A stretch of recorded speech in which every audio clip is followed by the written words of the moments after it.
Législative 2022, bonjour. Aujourd'hui, j'ai le plaisir d'accueillir Marion Bergina. Bonjour. Bonjour. Alors, vous vous lancez dans cette aventure qui est de devenir député. Quelles sont vos motivations? Pourquoi vous avez envie d'aller à ce combat-là? Alors, je vais à ce combat-là parce que c'est le prolongement d'un engagement local que je mène déjà depuis 2014 à Saint-Sevé. Élu local, donc sur une municipalité, élu communautaire également. J'ai ça au fond de moi, d'avoir envie, d'avoir besoin de défendre.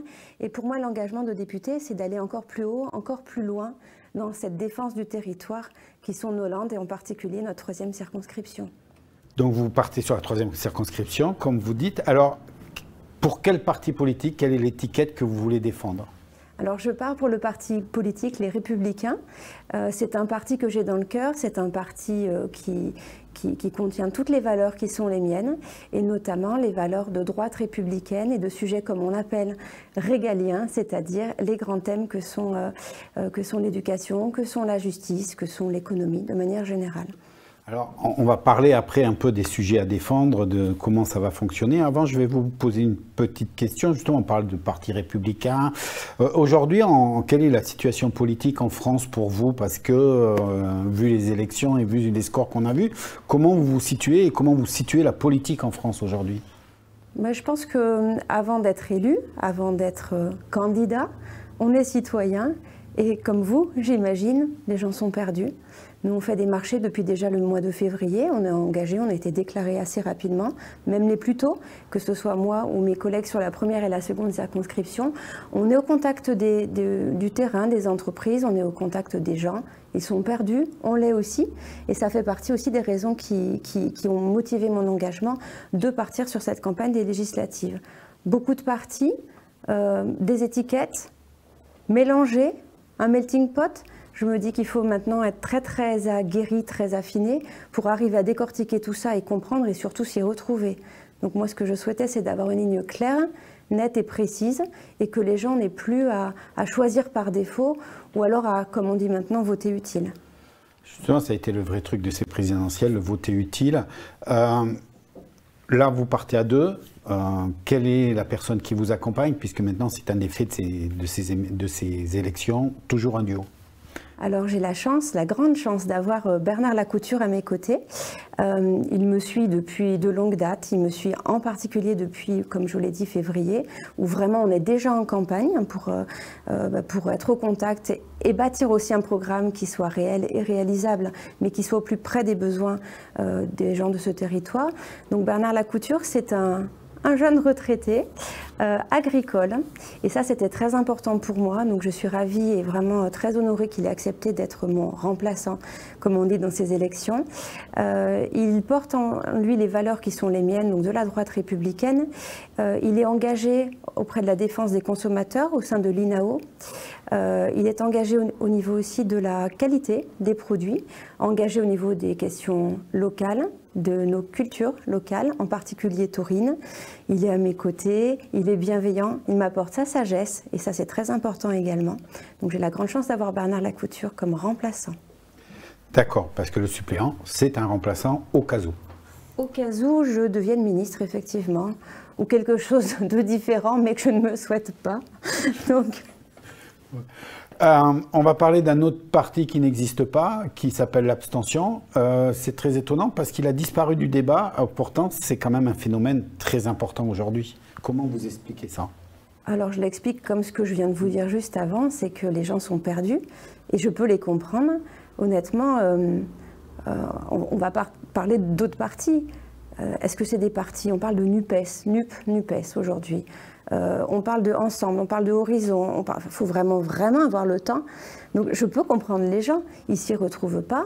En discutant sur les marchés, des gens qui dans leur cœur portent comme moi, je porte des valeurs républicaines, des gens qui dans leur cœur portent des valeurs socialistes, ils se retrouvent avec Mélenchon aujourd'hui. Compliqué pour eux, les choix sont compliqués. Donc ça fait beaucoup de partis. Beaucoup d'arrangements, ça fait tambouille, ça ne plaît pas, je peux le comprendre, ça ne me plaît pas non plus. Donc moi j'ai fait ce choix de partir avec les Républicains, d'être ferme dans les décisions, dans les propositions que nous menons, et puis et d'être clair surtout. sur le slogan de ma campagne, j'ai indiqué pas de compromission, pas de soumission, libre et indépendante, libre pour défendre les citoyens. Donc c'est clair que pour moi, il n'était en aucun cas possible de rejoindre la Macronie comme le fait M. Brocker aujourd'hui. Je rappelle quand même au passage qu'il était socialiste avant. En Marche aujourd'hui, on l'appelle comme on veut, Horizon, Renaissance, Modem. Ou comme M. Vallot le fait aujourd'hui avec M. Mélenchon.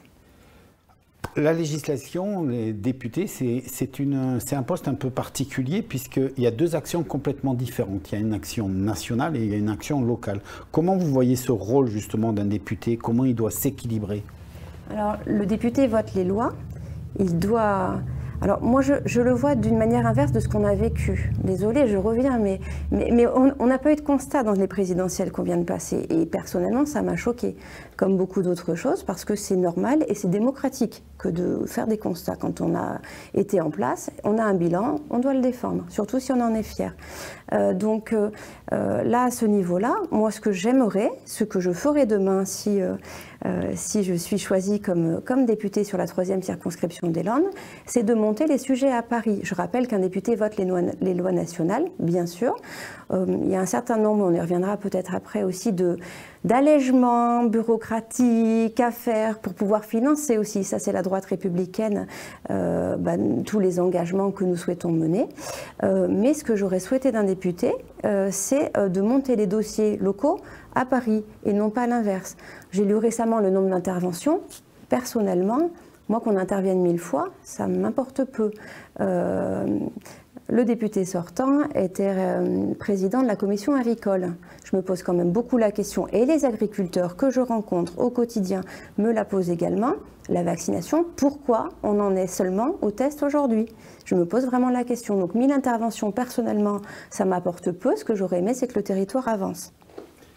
Alors, on va prendre justement les dossiers un par un. Qu'est-ce qui, pour vous, est important? Donc, on va scinder en deux aussi, parce que au niveau national, quels sont pour vous, quel est pour vous le premier sujet, une fois élu, qu'il faut attaquer sans hésiter? Sans hésiter? Ouais. Alors, j'ai mis 8 grands thèmes, mais le premier, sans hésiter, il est aux lèvres de tout le monde, c'est le pouvoir d'achat.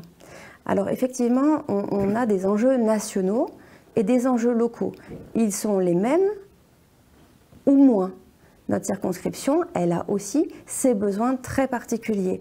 Je vais essayer, pour être plus clair, de rattacher à notre localité, parce que c'est ce que les gens comprendront. Aujourd'hui, on parle de l'essence. Le territoire landais, il est très étendu. Je vous rappelle que nous avons 181 communes sur la circonscription qui est la nôtre, donc la 3e circonscription des Landes. On va de Morsinx à quasiment Arzac au plus au sud. Et donc, c'est un territoire qui est immense. Aujourd'hui, c'est très compliqué quand on a un petit salaire, juste déjà de trouver du travail et de se déplacer pour aller sur son lieu de travail. Donc parmi les mesures qui ont été proposées au national, mais que je pousserai en tant que députée, ce sera de fixer à 1,50 € la tarification du litre d'essence. Ça me semble indispensable. De la même manière, et c'est aussi lié à l'emploi, c'est baisser les charges. Baisser les charges pour les travailleurs et puis baisser les charges pour les entreprises. Comme on ne l'a pas précisé au démarrage, j'ai une entreprise, moi, de conseil et de formation, et je suis enseignante également. Je suis donc indépendante, profession indépendante, libérale. On est très, très, très chargé. C'est pas normal. Chargé et bureaucratie. Plus, difficile. C'est ce que j'allais dire, vous l'avez un peu rapidement abordé en début d'intervention. Bureaucratie, c'est un mot qui revient paradoxalement assez souvent parce qu'on se rend compte qu'elle est là, elle est présente et que ce n'est pas dit d'une manière gentille. C'est vraiment une lourdeur, la bureaucratie. Comment on peut faire, on en a besoin, mais d'une manière équilibrée? Il y a peut-être des instances, je l'ai précisé dans mon programme, je vous redonnerai tous les liens, bien sûr, si vous voulez bien les mettre en avant, qui sont peut-être à alléger. hein, qui servent, mais qui pourraient être allégés. On a un conseil constitutionnel, par exemple, où certains se posent la question, vraiment ça sert à quoi? Ils sont très nombreux. On a rappelé il y a quelque temps, enfin très peu, mais l'affaire McKinsey pour le président de la République. Alors ça veut dire qu'on prend du conseil à côté des instances qu'on a déjà normalement pour faire le travail. Donc je pense qu'il y a un réel travail de fond à faire. Et c'est vrai que tout simplement être une élue de bon sens. Je vais faire aux autres ce que j'aimerais qu'on fasse pour moi. En fin de compte, je le subis, je le vis. Cette paperasse, cette bureaucratie qui est très française, elle nous étouffe. Et moi, je vois des entreprises au quotidien. Quand on parle entreprise, entrepreneur, on pense CAC 40. Mais moi, je vois tous les jours des petites entreprises qui croulent sous justement ce que vous venez de dire, la bureaucratie, les charges, la paperasse. Et donc, si on peut les aider à alléger tout ça, ben, c'est ce qu'on fera. Comme vous dites, 440 et la petite entreprise, est-ce qu'il n'y a pas justement un petit problème de vision là? Et est-ce que le politique, à un moment donné, n'a plus la vision concrète de terrain quand il est en haut à Paris? Évidemment. J'ai travaillé quand j'étais jeune étudiante au Sénat, et ça c'était en 2007. Et déjà, il y avait une déconnexion certaine entre les lambris dorés et la réalité de terrain. Et pourtant, c'était des élus qui étaient également locaux, puisque souvent, ils cumulaient voilà, plusieurs mandats. Certains, maintenant, c'est plus possible. Aujourd'hui, on ne peut plus être député-maire, par exemple. Effectivement, c'est aussi le sens de mon engagement de remettre en fait de l'élu local, de l'élu de terrain qui va défendre son terrain. C'est-à-dire, moi, je suis landaise, je suis chalossienne, Sainte-Séverine. Je veux défendre ma 3e circonscription. Et donc, y être le plus présente possible et monter à Paris leurs besoins et les défendre. Et pas l'inverse, comme je vous ai déjà dit. Donc, effectivement, on a besoin, je pense, d'élus de terrain et puis qui parlent... On l'a vu dans les dernières élections présidentielles, qui parle vrai, qui parle plus simple. On nous parle avec des grands mots. En fait, j'ai plus envie de voir des narcs sur des enjeux locaux comme les nôtres, les sachants et les autres. J'ai plus envie de voir ça. J'ai envie d'avoir des gens comme vous, comme moi, qui s'adressent en toute franchise, en toute honnêteté, et puis avec leur tripes tout simplement, pas pour chercher un poste et bifurquer après sur encore un autre poste.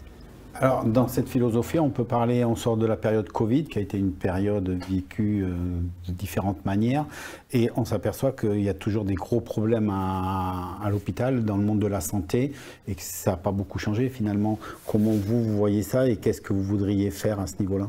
Alors, en fait, je vous trouve bienveillant en disant ça n'a pas beaucoup changé, parce que si ça a changé et empire pour moi, donc moi je suis voilà, en proximité avec mes collègues qui sont du milieu de l'hôpital et je vois au quotidien combien c'est compliqué. En tant qu'élu local, pour exemple, il y a quelques années, on avait des propositions de médecins qui souhaitaient s'implanter. Les médecins en place, bien qu'ayant tous le même âge et partant du coup tous à la retraite en même temps, ne souhaitaient pas à ce moment-là faire venir de nouveaux médecins. Aujourd'hui, ils sont tous partis et on cherche cruellement de nouveaux médecins. Donc vous me posiez la question de qu'est-ce qu'on peut mettre en place. On a une possibilité de faire venir, donc ça c'est aussi un programme de la droite républicaine, d'être un peu directif aussi. Quand je dis directif, c'est pas, mais c'est de donner quand même le canal pour que les choses se fassent. On a la possibilité de faire venir 4000 jeunes médecins.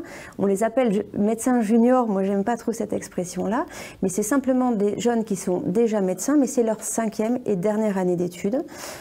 Et donc ils viendraient idéalement par binôme, parce que comme sur ce plateau même, on vous l'a déjà indiqué, on les a habitués à travailler en équipe. On ne peut pas les faire venir comme ça sur des territoires, un peu perdus, un peu tout seuls, donc coordonnés pour un petit peu préparer la suite, et des maisons médicales, et puis un travail d'équipe en lien avec les EHPAD, voilà.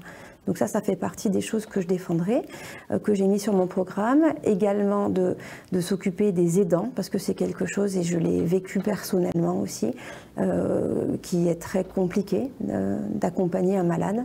Ça peut poser bien des difficultés personnelles et familiales, donc d'accompagner au maximum les aidants, et de manière aussi plus générale, de développer toutes les formes d'accueil possibles. Pas seulement l'EHPAD, et le maintien à domicile le plus possible, parce que c'est ça que les gens souhaitent. Finir le plus de temps chez eux. Un dernier sujet, là on a vu 2 sujets importants au niveau national. Quel est pour vous le 3e sujet aussi à prendre très rapidement et à faire évoluer ? Alors, national et landais, forcément je vais ramener toujours aux Landes et notamment à notre troisième circonscription, ça va être l'agriculture. On a démarré par ce thème-là parce que je vous ai précisé que j'avais Bernard Lacouture à mes côtés. Ça n'a que trop duré, c'est dramatique. Moi je suis épouse d'un responsable dans ce domaine-là, avicole en particulier, les crises. Ils les ont vécues, ils les ont revécues, ils continuent, aucune visibilité. Dramatiquement, c'est dramatique au niveau humain, c'est vraiment dramatique pour des hommes et des femmes sans pouvoir se projeter. C'est pour ça que parmi les mesures que nous avons prises, la vaccination dès l'automne, pour sûr, parce que ça n'a que trop duré. Alors on nous argumentait que si on vaccinait, on ne pouvait plus exporter, or on n'exporte plus depuis 1 an, donc ça fait une année de perdu. On les a rencontrés, on est au quotidien, je vous redonnerai, j'imagine vous me demanderez quelques dates clés aussi. Donc je vous donnerai en tout cas les dates clés, que vous me les demandiez ou pas. Mais voilà, dans les dates clés, il va y avoir des rencontres aussi avec les agriculteurs et du débat. Alors, on a fait un peu le national, comme vous dites, à chaque fois on retombe sur le local. On va le prendre maintenant le local. Le premier sujet, alors moi je vais poser la question parce que j'aime bien, c'est le regard avec la tradition, justement, elle est attaquée et chez nous on y tient énormément. Comment vous allez défendre la tradition au niveau parisien ? Au niveau parisien, mais soutenir les filières, la chasse en particulier. Alors là, pour le coup, moi je me sens très à l'aise dans cette campagne parce que je suis désolée d'y revenir, mais quand on part avec Mélenchon, donc comme le fait M. Vallaud, ça va être compliqué quand même, puisque je vous rappelle que dans le programme de M. Mélenchon, on n'a pas le droit. Hein, les animaux, non. Donc nous sommes dans nos tripes, dans nos valeurs, c'est la culture locale, c'est les fêtes taurines, c'est la tauromachie, c'est la course landaise, c'est la chasse. Donc tout ça dans le sud-ouest, c'est pas possible de ne pas le défendre. Donc effectivement, déjà pour les défendre, il faut les comprendre, les connaître. Demain, nous sommes vendredi, donc demain nous serons à Haut-Suzan avec les chasseurs toute la journée. Hier j'étais encore à Boug en course landaise. Je ne vais pas vous mentir, je ne vais pas vous dire que je les suis toutes non plus, que j'ai pas tous les codes, mais j'y suis régulièrement parce que c'est notre culture, c'est notre ambiance locale et que ce soit voilà, les courses landaises ou la tauromachie. Comme vous venez de le dire, elles sont menacées au niveau national. Là, avec les candidatures qu'on a, elles sont menacées aussi au niveau local. Donc je me battrai vraiment et c'est pour ça que je l'ai indiqué dans mon programme, pour les défendre. Un des autres sujets qui peut-être n'a pas une répercussion locale, mais qui est pourtant très importante et qui arrive aussi chez nous, c'est la sécurité, la police, on entend beaucoup de choses. Comment c'est régalien aussi, comment vous voyez ça? Plus de moyens tout simplement. Plus de moyens parce que, sans vouloir agiter les chiffons rouges, parce que ça serait électoraliste et comme je vous ai dit, je ne vais pas faire aux autres ce que je n'ai pas envie qu'on me fasse à moi. J'ai 3 enfants de 20, 17 et 12, donc 20 et 17, ils commencent déjà à sortir, évidemment, tant mieux pour eux. Et même si on se sentait en sécurité encore aujourd'hui dans les Landes, vous avez entendu parler des piqûres, vous avez entendu parler, j'imagine, de toutes ces choses-là. C'est encore arrivé dans un endroit où ils étaient présents, enfin où ma fille était présente la semaine dernière, ils commencent aussi à avoir peur. Et ce qu'on a vu encore récemment, ça n'arrive pas qu'aux autres. Ça arrive aussi dans des petits endroits dans lesquels on ne s'attend pas à avoir de la violence ou de l'incivilité. Donc tout simplement donner plus de moyens aux forces de l'ordre. On a nos policiers municipaux qui sont devant les écoles, pas armés. Donc ça veut dire qu'ils sont relativement démunis. Ils sont là, mais s'il se passe quelque chose, que peuvent-ils faire? Et puis aussi des moyens à la justice, parce qu'aujourd'hui, beaucoup de peines ne font que traîner, de jugements ne sont pas donnés. Puis en tant que femme, je défendrai évidemment les violences faites aux femmes qui sont encore trop nombreuses aujourd'hui. Aujourd'hui, vous considérez qu'il y a encore énormément de travail, donc à ce niveau-là, des femmes, on en parle beaucoup, le Covid a remis d'actualité ça. Est-ce qu'il y a une mesure qui, pour vous, est importante et qu'il faudrait vraiment être intransigeant dessus? Alors, évidemment, le bracelet, déjà, hein, voilà, de anti-fugue, pour qu'on puisse localiser, savoir où sont... il n'y a pas que des hommes violents, hein. L'inverse existe aussi, mais c'est vrai qu'aujourd'hui on parle quand même aussi beaucoup de violence, mais pour une raison déjà physique faite aux femmes. Donc ce bracelet, pour qu'on puisse localiser, et puis qu'elles soient protégées immédiatement, que les plaintes puissent être entendues très rapidement, que ça ne traîne pas, puisqu'effectivement souvent les violences sont faites dans le laps de temps, justement où on traite la bureaucratie. Et pendant que la bureaucratie est traitée, eh ben, le laps de temps fait que la femme n'est pas protégée. Autre sujet, on peut parler aussi aujourd'hui, il y a la guerre en Ukraine et il y a des répercussions landaises et nationales on voit le pouvoir d'achat, l'inflation qui est en train de repartir. On a parlé des 1,50 € pour la circulation. Est-ce qu'il y a d'autres mesures à prendre aussi par rapport à ce domaine-là? Je pense préserver nos terres. On a tous découvert, hein, on le savait plus ou moins, et on l'a découvert plutôt plus que moins, qu'on était très très dépendant de l'étranger, et notamment de l'Ukraine. Donc effectivement, les matières premières flambent, et c'est donc très compliqué pour l'agriculture aujourd'hui. En fait, on se retrouve aujourd'hui en perte de souveraineté, donc ça c'est quelque chose qui est à défendre. Et donc il y a des lois européennes aussi à aller renégocier de toute urgence, même si ça commence là, parce que c'est la campagne curieusement à être faite. Notamment le projet Farm to Fork qui amènerait à réduire de 12% les terres agricoles. C'est quelque chose qui n'est pas acceptable là aujourd'hui parce qu'on a besoin de redonner la souveraineté à notre pays et puis à montrer qu'on sait faire, qu'on sait produire et qu'on produit et qu'on le fait bien. Qu'on ne nous oppose pas le produit à le mal produire. Comme vous dites, il faut aller défendre à l'Europe. Votre regard sur l'Europe aujourd'hui qui est devenue une grosse machine, est-ce qu'elle a encore sa place ou comment on l'a travaillée? Oui, elle a sa place. Mais c'est comme tout, c'est une question de curseur, je pense. C'est pas parce qu'elle a sa place et ensemble on est plus fort, comme on dit. Hein, seul on va plus vite, mais ensemble on va plus loin. Donc l'Europe, on en est pleinement investi. Maintenant, il ne faut pas non plus s'oublier et être en perte de vitesse au niveau souveraineté. Hein, Oui, qu'on reste encore un peu maître chez nous. Exactement, c'est ça.